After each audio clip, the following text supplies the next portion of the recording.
फैसले हुए और सऊदी अरब के शाह फैसल ने पूरी तरह इनको आशीर्वाद दी, बरकत दी कि हाँ हम तुम्हारे साथ हैं, फैसले करो।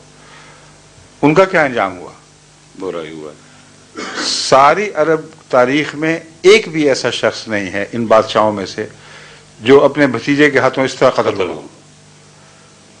और उसके बाद पीछे पीछे ज़िया साहब आ गए।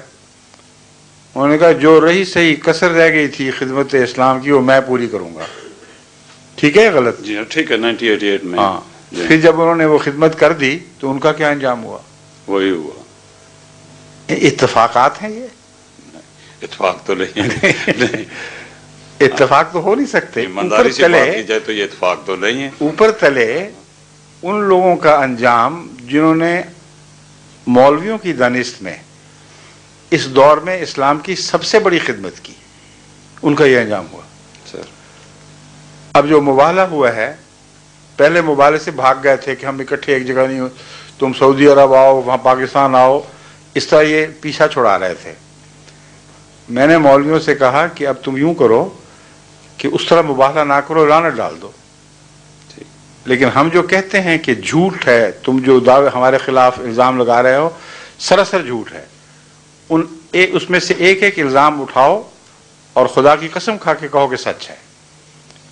तुम कहते हो हमने हजरत मिर्जा साहब को आज़ाद नबी बनाया हुआ है, मोहम्मद रसूलुल्लाह से ये गुलाम नहीं बल्कि उनके हमबल्ला, बल्कि उनसे भी अफजल। ये इल्ज़ाम जो तुम पाकिस्तान की गली गली में गंद उछालते हो, तो अब आओ मैदान में और आमना सामना बेशक ना हो, तुम सिर्फ अखबार में ये ऐलान कर दो कि ये हमारा इल्ज़ाम है, हम अल्लाह ताला को हाजिर नाज़िर जानकर कहते हैं कि ये बिल्कुल सच्ची बात है। और अगर हम झूठ बोलते हैं तो झूठे पर लानत, और अगर हम सच्चे हैं तो अहमदियत को बर्बाद कर दें। इसमें कौन सी नामाकूल बात थी? कोई भी नहीं। इससे भी भागने शुरू हुए और बहाने बना के हाँ हम मुबाला कबूल करते हैं, मगर जब मैं कहता था इस बताओ वो कौन कौन सी बातें हैं जिनको तुम सच्चा कहते हो, उनका नाम लेकर इनकार करो, तो सब भाग जाते थे। फिर मैंने उनको कहा कि अच्छा अब यह है तो यही सही। अब हमारी तरफ से एक तरफा लानत शुरू हो चुकी है, अब इंतजार करो और मुझे यकीन है कि आपके साथ खुदा वो सलूक करेगा कि दुनिया देखेगी और पहचानेगी, और जो आपका बस चलता है करें। आप अहमदियत की तरक्की की रोक नहीं बन सकते। चुनांचे इस आखिरी चैलेंज को इन्होंने यहाँ इंग्लिस्तान के उलमा ने, जो आपके इलाके से ताल्लुक़ रखने वाले हैं, बरेलवी उसके गुलरा शरीफ के मुरीद हैं जी, लंदन में और बल्कि इंग्लैंड में जिन उलमा का कब्जा है असल जी, वो सब गुलरा शरीफ के मुरीद हैं।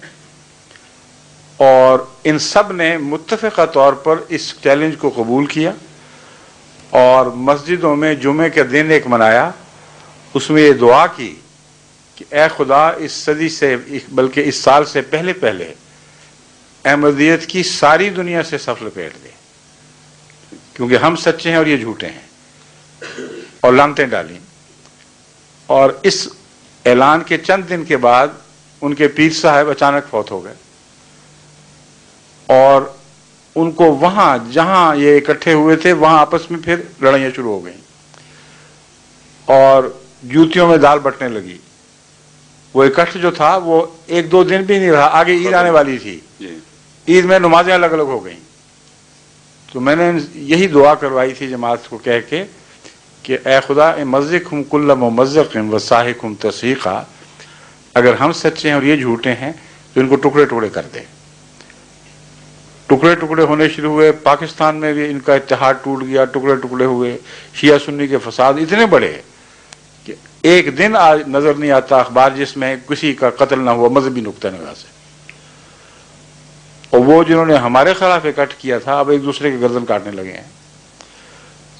और जो निहायत दर्दनाक वाक़या हुआ है हज के मौके पर जी, उसका पहले तो मुझसे जब पूछा गया था तो मैंने कहा कि जब तक मुझे यकीन ना हो कि ये मुबाहले के नतीजे में है, महज एक आफत को मुबाहले का नतीजा करार देना जायज़ नहीं है। ये मैंने पहला ऐलान किया जी। लेकिन बाद में जब वहां से खबरें मिली और हज करने वाले अहमदी वापस लौटे हैं تو اب مجھے ایک ذرہ بھی شک نہیں رہا کہ اللہ تعالیٰ نے یہ مباہلے کی قبولیت کا نشان دکھایا. سر میں ادھر ایک چھوٹی سی عرض کروں گا, جی ڈونٹ مائنڈ. جی باتیں ہو رہی ہیں تو بات کرنی چاہیے دل کو تسلی کے لیے. اچھا سر, بات یہ جب مبالہ ہوتا ہے, دعا مانگی جاتی ہے, تو یہ ان غریبوں پہ تو نہیں ہونا چاہیے, ان پہ پڑھنا چاہیے جو جھوٹ بول کر لوگوں کو گمراہ کر رہے ہیں. میں آتا ہوں اس طرف ابھی. سر اس کا جواب الگ ہے, بعد میں دوں گا. Right sir. ساری قوم کو مباہلے کی دعوت تھی سر, لیکن آپ شاید یہ بات بھول جاتے ہیں کہ علماء جب گمراہ کرتے ہیں تو ظلم کرنے والے عوام ہوتے ہیں, ان کے پیچھے لگ کر گھر جلانے والے عوام ہوتے ہیں, ان پڑھ عوام, غریب لوگ. اور سیاست میں بھی یہی ہو رہا ہے, ایگزیکٹ یہ ہر جگہ. جی. تو جو جن کے ذریعے یہ ظلم کرتے ہیں وہ کس طرح سزا سے بچ سکتے ہیں؟ جب بھی فساد کی طرف ان کو بلایا جائے وہ لبیک کہہ کے آگے آ جاتے ہیں, جب ان کو نماز کی طرف بلایا جائے تو منہ پھیر کے دوسری طرف چلے جاتے ہیں. تو یہ خیال کہ عوام الناس معصوم ہیں, یہ درست نہیں ہے. روزمرہ جو ظلم ہو رہے ہیں پاکستان میں, ان میں عوام الناس ملوث ہیں. صرف طاقت کی بات ہے, جس کو جب طاقت ملے وہ ظلم کرتا ہے. تو اللہ تعالیٰ ناانصافی نہیں کیا کرتا. اب سنیے حج والا قصہ.